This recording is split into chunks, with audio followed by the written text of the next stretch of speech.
Hola gente youtubera, ¿cómo han estado? Espero que bien, y es que es un placer estar en un nuevo vídeo con ustedes, aquí en su canal donde encontrarán su serie de creepypastas, historias de terror y leyendas, parte 21, espero que les guste, así que corra vídeo.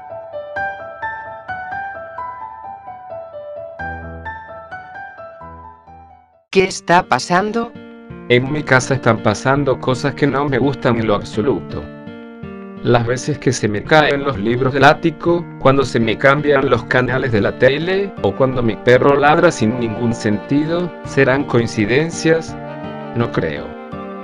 Estoy ahora mismo volviendo del trabajo, rumbo hacia mi casa, estoy a 1,5 cuadras y bajo la velocidad por miedo.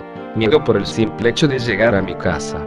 Siempre fui miedoso, además me perturba demasiado este tipo de cosas paranormales, y más si pasan en mi casa.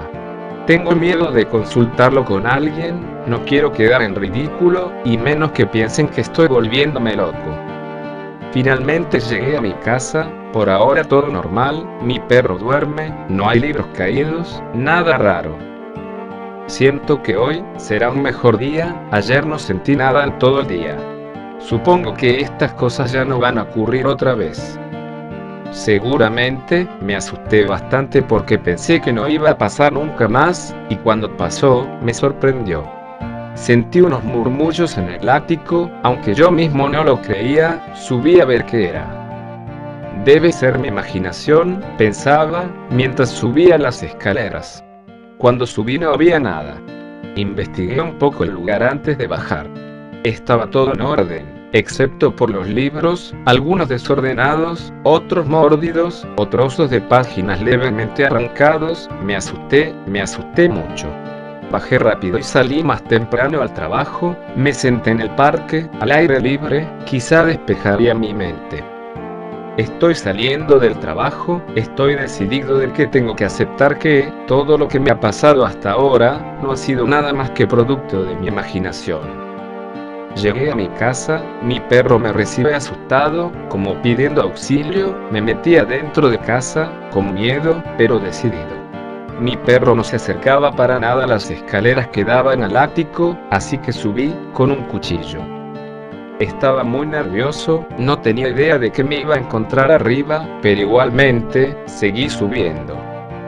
No tengo palabras para describir con lo que me encontré. Era un cuerpo humano, todo negro, como quemado, bajo y extremadamente delgado. Sus ojos brillaban, daba asco solo verlo, estaba arrinconado en un rincón, como asustado, traté de apuñalarlo, pero escapó por la ventana. Esa fue la primera y última vez que lo vi.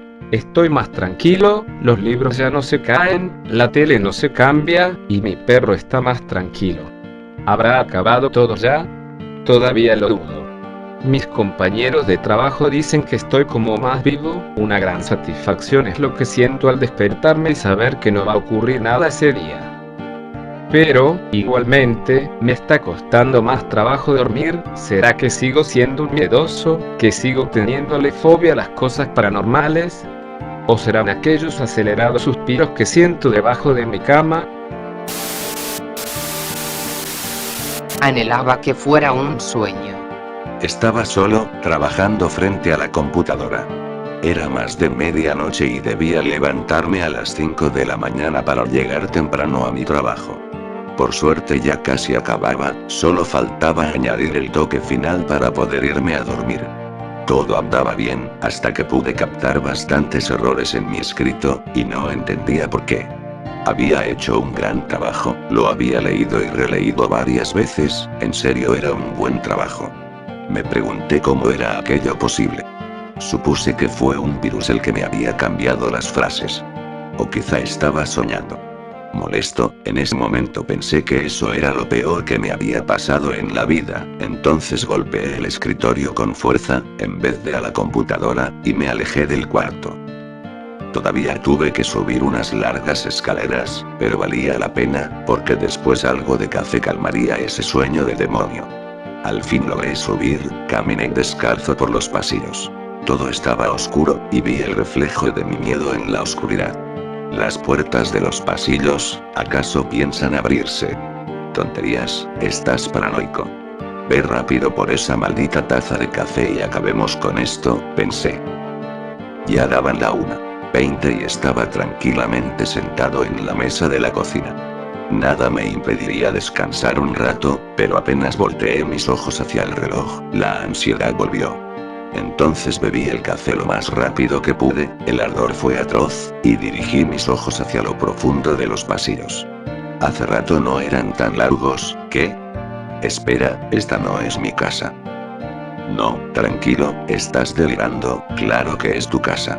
Solo es que ves los pasillos largos por culpa del cansancio. Ahora debes ponerte de pie, solo debes levantarte, bajar las escaleras y seguir con tu trabajo. Inmediatamente me puse de pie, y avancé rápido, lo más rápido que podía. Mis pisotones despertaron más mi miedo y las escaleras resonaban. Me detuve. Ahora la distancia entre yo y mi cuarto era un poco más alargada, todo estaba en un oscuro silencio, y pude ver que las luces de mi cuarto también estaban apagadas. Y pude ver cómo la oscuridad se intensificaba. Adentro se escuchaba un tipo de suspiro, no había voz, quizás solo era el aire. Luego el suspiro aumentó su fuerza, creí que el aire estaba demasiado pesado. Tonterías, paranoico. Pero al momento en que me decidí a entrar, no pude, algo gruñó ahí dentro de mi cuarto. De mi maldito cuarto. Debía estar peor que loco, pero dudé de mi locura, y me volví sin pensarlo hacia la cocina. Allí tomaría un cuchillo y mataría al maldito intruso que osó meterse en mi casa. Pero, al voltear los ojos al pasillo, vi que algo se desprendió de la oscuridad. Ni siquiera supe si me observaba o no. Aquella era una figura desnuda que creí humana, pero tenía un cuerpo monstruosamente flaco y alto. También vi que carecía de cabello y tenía una cabeza muy extraña, como con forma de una pasa. Era más negra que la oscuridad misma. Por ver eso, sentí que me desmayaba, y de pronto me di cuenta de que solo estaba mareado. Al darme cuenta, el cuchillo estaba en el suelo. No pude sujetarlo por miedo. Mis manos temblaban, las emociones formaban un nudo en mi garganta y sudaba, veía todo tan borroso, no podía creer que aquello fuera real. Pero en ese caso, yo ya habría despertado de mi sueño. De pronto quise esperar al amanecer, pero el asunto ya estaba yendo demasiado lejos. No solo lo escuché, lo vi. Ya no podía más, debía hacer algo al respecto. Un mundo de fuerzas me invadió, sentí el instinto de luchar por mi vida, sea lo que fuere, sea lo que sea. Acabaría con dicha locura, si es que era una alucinación, o con el maldito psicópata que intentaba joderme. Entonces me dirigí al pasillo y presioné el interruptor, pero no llegaba la maldita luz, no encendía el condenado foco. Agarré la linterna que guardo siempre en la despensa y, superando un poco mi miedo, caminé a paso lento entre los oscuros pasillos, en donde la cosa, un hombre, me acechaba. Busqué entre los rincones más oscuros, y no vi nada. Me dirigí a las escaleras, bajé el primer escalón, pero no llegué al segundo. Alguien gruñó a mis espaldas. Grité, dando la vuelta, y no había nadie. Me encaminé al otro lado del pasillo, que estaba conectado a la sala, y alcancé a sentir el silencio total, oscuridad total. Pero créanme, he visto que es más negro que la noche. Pude encender el interruptor esta vez, y vi cómo la figura de un hombre, de espaldas a mí, murmuraba en silencio. «Maldito seas, ¿quién eres? ¿Qué haces en mi casa?». Fue lo primero que articulé, pero la cosa sentada en mi sofá no emitió palabra alguna. Tuve el atrevimiento de acercarme, y aunque tembloroso, le vi la maldita cara. He dicho, le vi la maldita cara. Debí haberlo previsto, la cosa no podía ser un humano. No podía estar un demente metido en mi casa. La cosa no hablaba, pero sí que su boca era demasiado alargada. Lo vi, los ojos, eran enormes, y pareciese que miraban al vacío, hacia un lugar muy lejano, como si estuviera reflexionando, pero ¿reflexionando qué? El sujeto aguardaba ahora con una sonrisa, y parecía reír en silencio, sin voz. Pero luego vi algo que me sacó más de quicio. La cosa se andaba desmayando, y cayó al suelo como si fuera de trapo. Sí, parecía un muñeco de trapo. Ni siquiera escuché la caída. Sorprendido, lo acosté en mi sofá. No pude dormir en lo que quedaba de la madrugada. Eran las 5 de la mañana y no asistí al trabajo. Me la pasé velando al sujeto sentado en el sofá de enfrente. No podía dejar de observarlo. Y si se movía, no lo iba a dejar libre. Tenía que despertar, y me daría explicaciones de lo ocurrido anoche. No me importaba que esa cosa no hablara. Me diría lo que tenía que decir. De pronto quise despertarlo, pero no me atreví a tocarlo. Parecía un cadáver de lo tan flaco que estaba. Me daba miedo. Yo estaba aterrado. Eran cerca de las 10 de la mañana. Estaba bebiendo una taza de café, cuando el sujeto despertó. Estaba frente a él, recargado en la pared a 1 metro de distancia.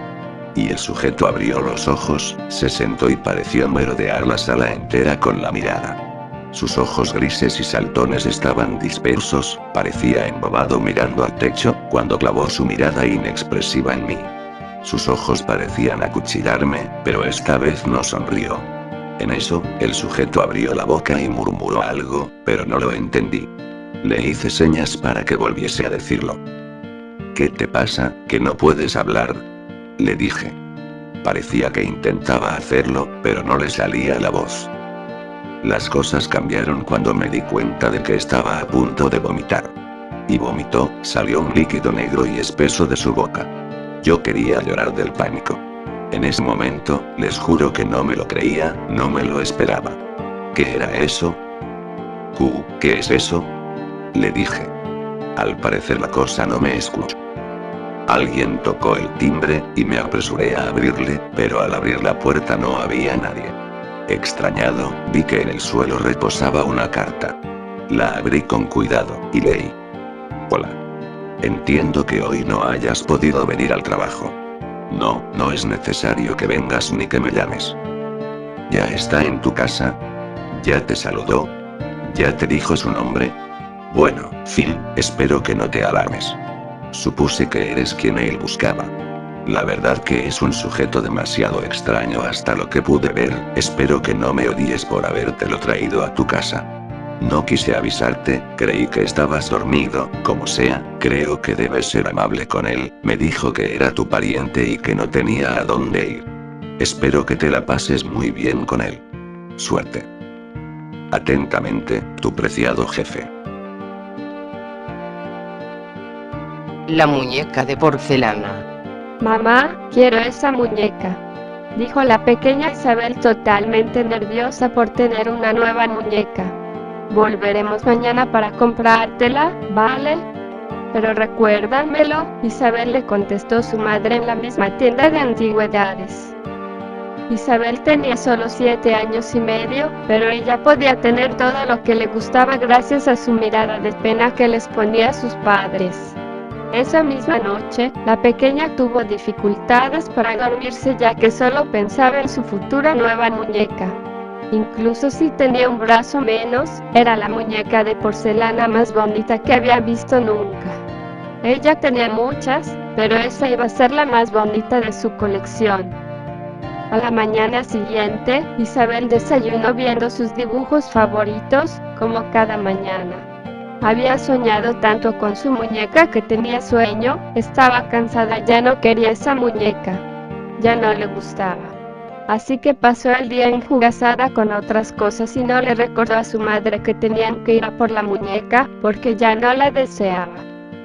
Llegó la noche e Isabel fue a acostarse al piso de arriba. Ella tenía miedo de estar arriba sola, así que su madre subía con ella y se ponía en la habitación de al lado a coser. Una media hora más tarde de haberse acostado, una voz aguda despertó a la niña susurrándole al oído. Sube 1, 2, 3 escalones. La pequeña Isabel gritó asustada llamando a su madre.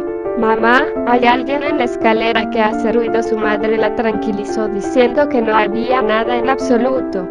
En cuanto la madre abandonó la habitación, Isabel volvió a oír ese susurro que le dijo subo 4, 5, 6 escalones. De nuevo Isabel llamó a su madre. Su madre le volvió a contestar que se tranquilizara, que sería el ruido del frigorífico.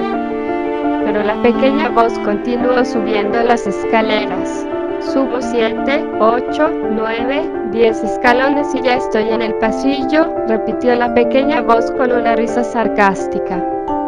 A la mañana siguiente, la madre de Isabel se sorprendió de despertarse antes de ella, pero pensó en las dificultades que había tenido para dormirse y pensó que estaría cansada. Pero transcurrida una hora le pareció raro que aún no se hubiera despertado, por lo que subió a ver cómo estaba su hija. La madre gritó con terror viendo a su hija ahogada en su propia sangre y apuñalada más de 17 veces, con el brazo arrancado y viendo a esa pequeña y adorable muñeca de la tienda de antigüedades con el brazo de su hija como sustituto del suyo. Espiritismo.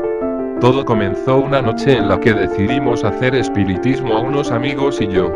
Éramos 5 amigos en total, entre ellos mi novia, y lo practicamos en casa de uno de ellos.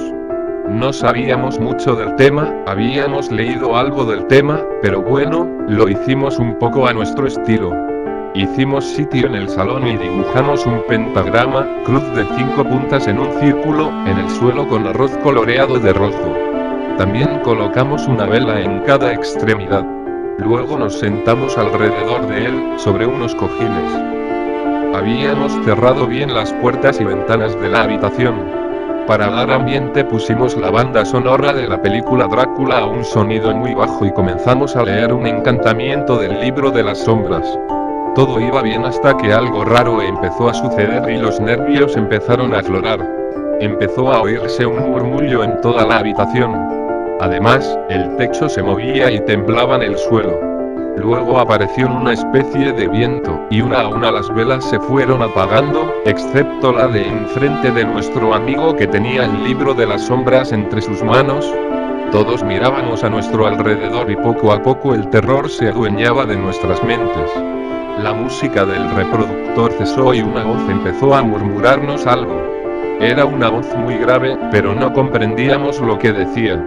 La voz se entremezclaba con una pequeña risa burlona, también algo satánica.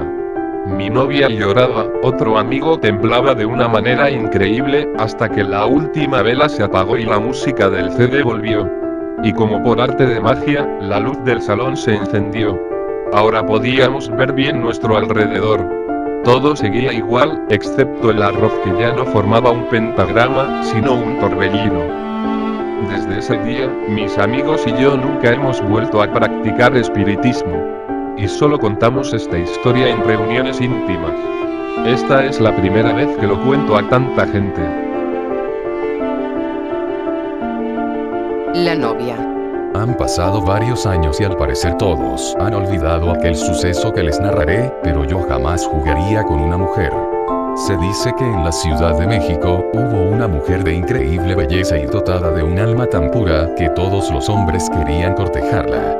A ella no parecía interesarle nadie de la ciudad, pero se dice que cierto día, caminando por la calle conoció a un joven totalmente desconocido, un joven apuesto y de provincia que venía a trabajar a la ciudad. Ella no tardó en enamorarse de aquel hombre, pues siempre la procuraba y era sumamente caballeroso con ella. Pasó un tiempo y decidieron casarse. Ella estaba feliz, sentía que era la joven más afortunada del mundo, pero él no parecía creer lo mismo. Cuentan que el día de la boda llegó, ella lucía espectacularmente hermosa con su vestido y aquella felicidad que le iluminaba la cara. Ansiosa llegó a la iglesia, toda la gente importante se encontraba en la ceremonia excepto el novio. Todos creían que tal vez un contratiempo de 10, tal vez 15 minutos, lo demoró, pero pasaron varias horas y él nunca se presentó. Todos trataron de consolar a la joven, que sumergida en su dolor no dejaba de llorar preguntándose por qué no había llegado él a la boda. La llevaron a su casa después de calmarla y la recostaron en su cuarto, pero ella seguía deshecha, no aceptaba haber perdido al amor de su vida. Se levantó frente a un espejo y al verse con aquel hermoso vestido, pero con el alma destrozada, tomó un cuchillo y comenzó a herirse en el vientre y en el pecho, jurando ante un crucifijo que regresaría de la muerte para vengarse de aquel hombre y de todo aquel que hiciera el mismo daño. La noticia de su muerte se hizo saber por toda la comunidad y según se cuenta, el joven fue visto días después de la boda con otra joven y relatando en las cantinas que le había obtenido lo que cualquier hombre del lugar hubiera querido y que tuvo el lujo de despreciarlo. Noches después fue encontrado en la puerta de la iglesia muerto a cuchilladas, pero se dice que el espíritu de la joven cumplió su juramento ya que el difunto tenía un anillo en el dedo, el mismo anillo con el cual ella había sido enterrada. Según la leyenda, cada vez que un hombre deja plantada a una mujer frente al altar, ella vuelve a cobrar su venganza, haciendo pagar el dolor que les causan a las mujeres. La Santa Compaña. Álvaro llevaba años sin poner los pies en el pueblecito de Galicia donde creció, pero la grave enfermedad que sufría su padre le obligó a desplazarse a la zona rural donde se crió para darle un último adiós. Por desgracia su padre tenía las horas contadas. Angustiado por el ambiente familiar que había en la que antes fue su casa, decidió salir a pasear para despejarse un poco. No le importó que ya hubieran pasado las 2 de la madrugada, tenía que separarse de sus hermanos, unos insensibles que como parásitos, y con su padre aún con vida, se repartían la herencia como quienes despedazan la carroña.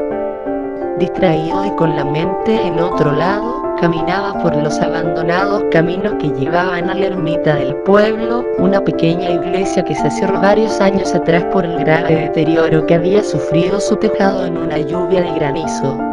La ermita antes era la última escala en la procesión del pueblo, que finalizaba llevando la imagen de un Cristo desde la iglesia que había cerca de la plaza hasta allí. Pero cada vez eran menos los habitantes de la comarca y el pueblo parecía una fantasmagórica visión de lo que Álvaro recordaba de su niñez, por lo que la ermita nunca fue restaurada. Cuando se encontraba a escasos metros del tramo final, escuchó una especie de cánticos, su curiosidad le llevó a acercarse aún más, pero algo en su interior le decía que debía esconderse. Un frío indescriptible parecía metérsele en los huesos y comenzó a sentir un fuerte olor a cera quemada. Instintivamente decidió ocultarse tras unos arbustos para contemplar aterrado lo que parecía una romería fantasmal precedida por un hombre que con la cara demacrada portaba una cruz en la mano. Los demás integrantes eran aún mucho más aterradores, pues claramente podía verse que ya estaban muertos y sus rostros eran poco más que unas calaveras que movían sus escalofriantes mandíbulas mientras entonaban un rosario. Todos los muertos portaban una vela en su mano y su lento paso parecía dirigirle directamente a la casa del padre de Álvaro. Álvaro, tan asustado como intrigado, decidió seguir a distancia a la cadavérica procesión, que cada vez se acercaba más a la que fue su casa, el lugar donde sufría la agonía de una lenta enfermedad su padre.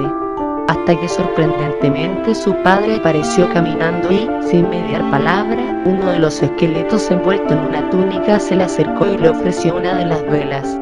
Su padre, como hipnotizado, alargó la mano y la recogió, y tal y como había aparecido se esfumó en ese instante. El resto de integrantes de esa santa compañía también parecieron evaporarse en una extraña niebla.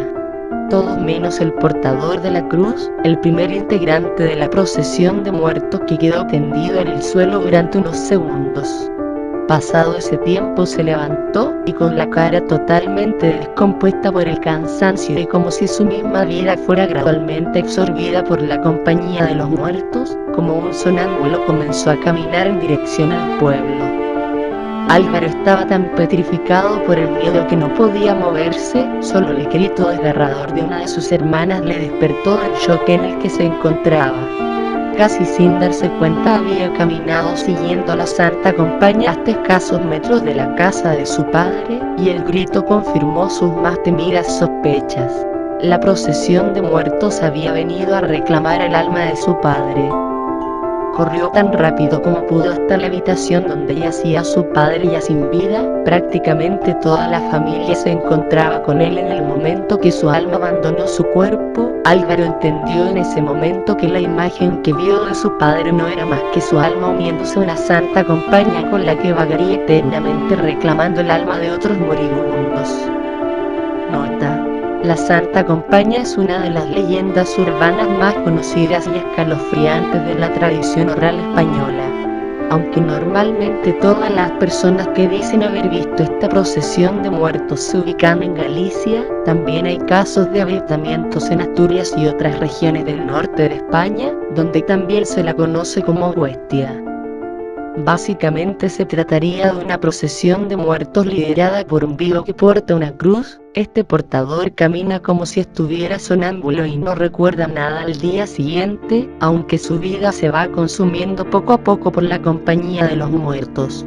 Solo si encuentra otro vivo capaz de ver a la Santa Compaña y le entrega su cruz, se liberará de la maldición que noche tras noche le obliga a liderar la comitiva de difuntos. Por otra parte, los muertos llevan en su mano una vela o cirio cada uno. Cuando encuentran a una persona que fallecerá dentro de poco, le entregan su vela. Si la persona la acepta, morirá en un corto plazo de tiempo.